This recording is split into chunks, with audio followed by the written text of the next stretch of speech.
अब तक हमने जाना था कि पीलिया क्या होता है, कितने प्रकार का होता है और इसे हम कैसे पहचानते हैं।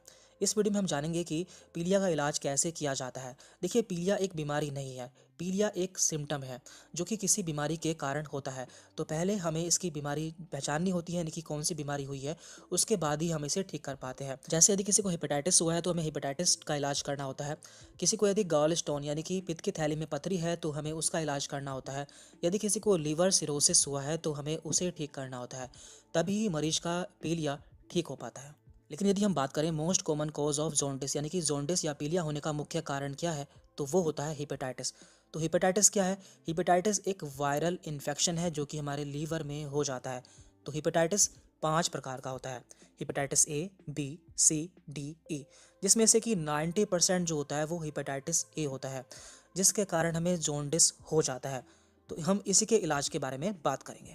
देखिए, चूंकि ये एक वायरस है यानी कि वायरस के द्वारा होने वाली बीमारी है, इसलिए इसका कोई भी स्पेसिफिक ट्रीटमेंट नहीं है। हमारी बॉडी इसे कुछ दिनों में खुद से ठीक कर लेती है, लेकिन हम कुछ सपोर्टिव ट्रीटमेंट दे सकते हैं जिससे जो हीलिंग प्रोसेस है वो थोड़ा जल्दी हो जाता है और हमें कोई प्रॉब्लम भी नहीं होती है। तो हम इसका इलाज 2 तरह से करते हैं, number 1 vaccination and number 2 supportive treatment. तो पहले हम वैक्सीनेशन के बारे में बात करते हैं।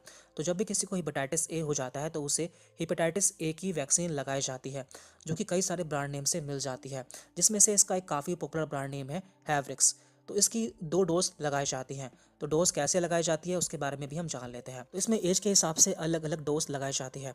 यदि किसी की उम्र 2 साल से लेकर 18 साल के बीच में होती है तो उसे 720 एलिसा यूनिट की डोज लगाई जाती है। टोटल इसमें 2 डोज लगानी होती है। पहले डोज लगाने के बाद दूसरी डोज 6 से 12 महीने के बीच में लगाई जाती है।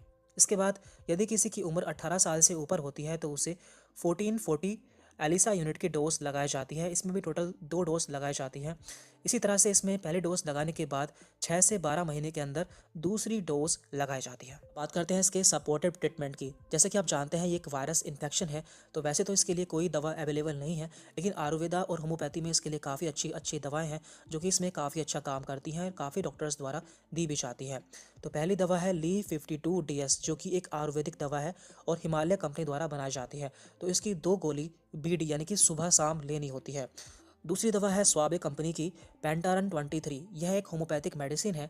इसकी एक टैबलेट TDS यानी कि सुबह दोपहर शाम लेनी होती है। तीसरी दवा है अल्फा लीव। यह भी एक होम्योपैथिक मेडिसिन है और इसे भी स्वाबे कंपनी द्वारा बनाया जाता है। इसकी 10 ड्रॉप्स आपको TDS यानी कि सुबह दोपहर शाम थोड़े से पानी में मिलाकर लेनी होती है। तो इन दवाओं से हेपेटाइटिस ए के केस में बहुत अच्छा आराम मिलता है। इसके अलावा इन सभी मरीजों को रेस्ट और हाइड्रेशन की बहुत ज़रूरत होती है, यानी कि जब तक उन्हें बीमारी रहती है उन्हें आराम करना चाहिए। और दूसरा है हाइड्रेशन। हाइड्रेशन मीन्स पानी की कमी को पूरा करना, क्योंकि इन मरीजों में पानी की बहुत कमी हो जाती है। यदि पानी की बहुत कमी होती है तो हम ऐसे में IV फ्लूइड लगा सकते हैं, अन्यथा हमें जूसेस और पानी का ज़्यादा इस्तेमाल करना चाहिए। Thank you very much.